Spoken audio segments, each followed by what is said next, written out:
بسم الله الرحمن الرحیم. سلام، وقتتون بخیر دوستان عزیز. امروز اومده ایم با این مدل کانوا و زنجیره بهتون یک اسکاچ اقتصادی آموزش بدم که هم کانوایی کم میبره، هم اسکاچش خیلی جذاب و پرمشتریه. امیدوارم که ببافید و نظراتتون رو تو کامنت ها با ما به اشتراک بگذارید. سلام، وقتتون بخیر دوستان عزیز. امروز اومده ایم با آموزش یک اسکاچ اقتصادی که فقط هم با زنجیره بافته میشه. زنجیره رو که بهتون آموزش دادم انشالله برید تو ویدیوهای قبلی ببینید. ببین زنجیره هایی که میزنیم باید مضربمون 3 باشه.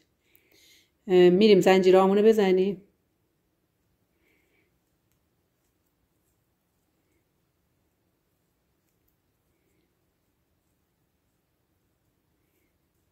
خب 45 تا زنجیره زدیم. میایم سر و ته نخمون رو به هم وصلشون میکنیم. ببینید باید خیلی قشنگ، ببینید صاف باید اینا بیارید، به این صورت وصل کنید. خب خیلی تمیز صاف.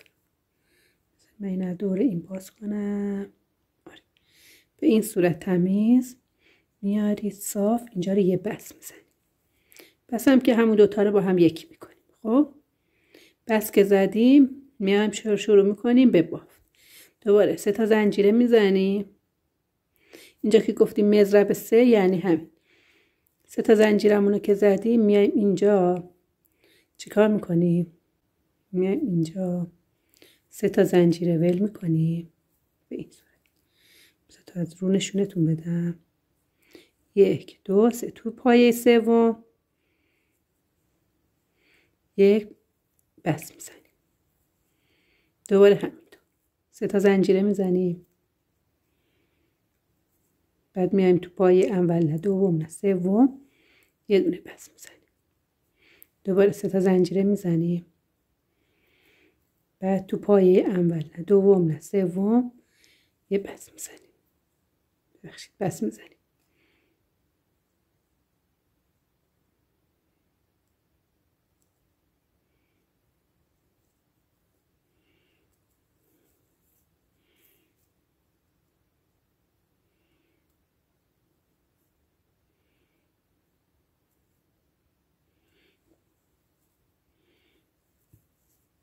بعد 3 تا زنجیره میزنیم. پایه اول نه دوم نه سوم یه دونه بس میزنیم. 3 تا زنجیره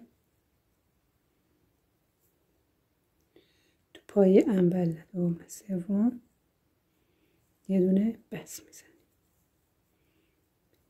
و اینا ادامه میدیم تا آخر. و اینجا آخری را به هم وصلشون میکنیم، زنجیره آخرمون، و میخوایم برای رج جدیدمون.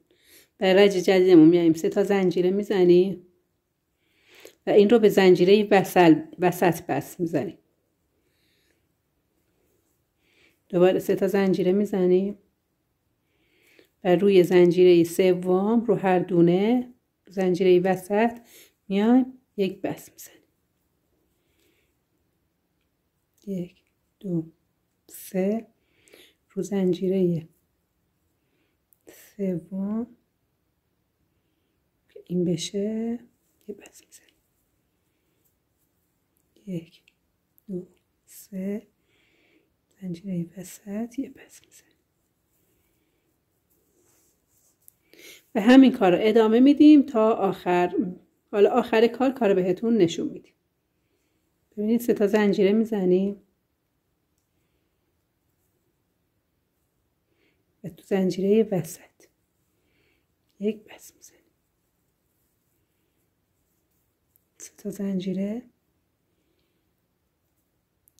و تو زنجیره وسط یه بس میزنیم. این کار رو ادامه میدیم تا آخر. میریم تا مرحله آخر بهتون آموزش بدیم. خب بچه ها ببینید همینطور که بهتون گفتم یک رج دو رج اولا زنجیره میزنیم، تو زنجیره سوم بس میزنیم و از زنجیره دوم سوم به بعد میایم 3 تا زنجیره میزنیم و تو زنجیره وسط پای کوتاه میزنیم. خب که کارمون به این شکل در بیاد. ببینید اولاش باریکه و اینجا سوراخ ها بزرگ شده برای اینکه پای کوتاه زده ایم. میایم دوباره 3 تا زنجیره میزنیم و تو زنجیره وسط پای کوتاه میزنیم به این صورت. 3 تا زنجیره و تو زنجیره وسط پای کوتاه میزنیم. 3 تا زنجیره تو زنجیره وسط پای کوتاه میزنیم. 3 تا زنجیره و تو زنجیره وسط پای کوتاه. و همینجور این کار رو ادامه میدیم تا به اندازه اسکاج دلخواهمون برسه.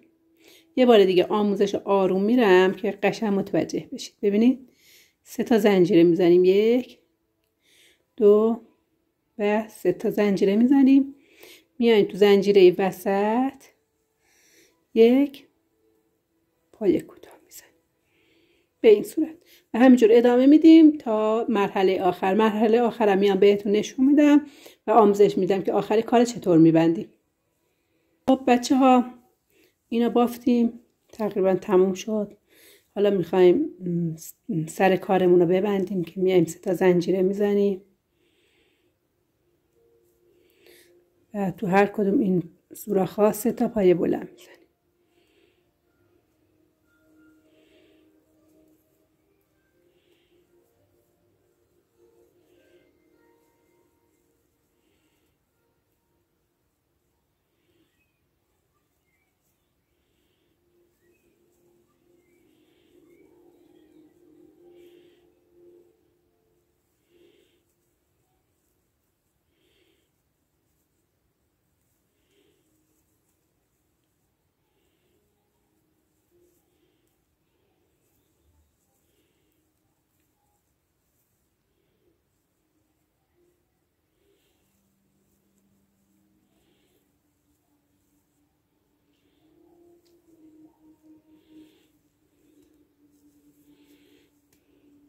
پس لبه های کارمون رو با پای بلند میبافیم و لبه های کارمون رو به هم وصل میکنیم به این صورت.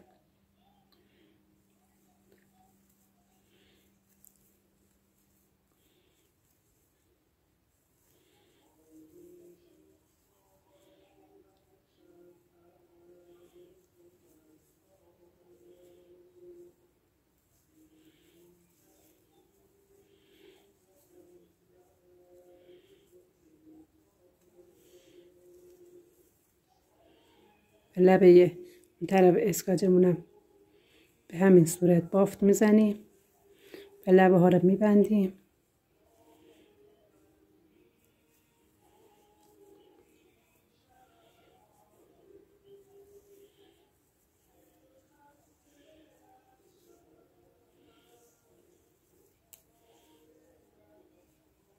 به بافت اسکاجمون به اتمام میرسه به این صورت. خب بچه ها اون طرف کارمونم که بستیمش که کارمون به این صورت شد و این یک اسکاج زیبا، اقتصادی، زیبا و خوب. ببینید این جنس کاموا زبره و کف زیادی هم داره، خیلی برای بافت اسکاج مفیده. امیدوارم ببافید و نظراتتون رو با ما به اشتراک بگذارید. خب این مدل اسکاجم که بهتون آموزش دادم، انشالله ببافید و بتونید از این کسب درآمد کنید و برای مصرف شخصیتون تو خونه ازش استفاده کنید. لایک و کامنت و سابسکرایب یادتون نره و حتما ما رو حمایت کنید. تا آموزش های بعدی بدرود.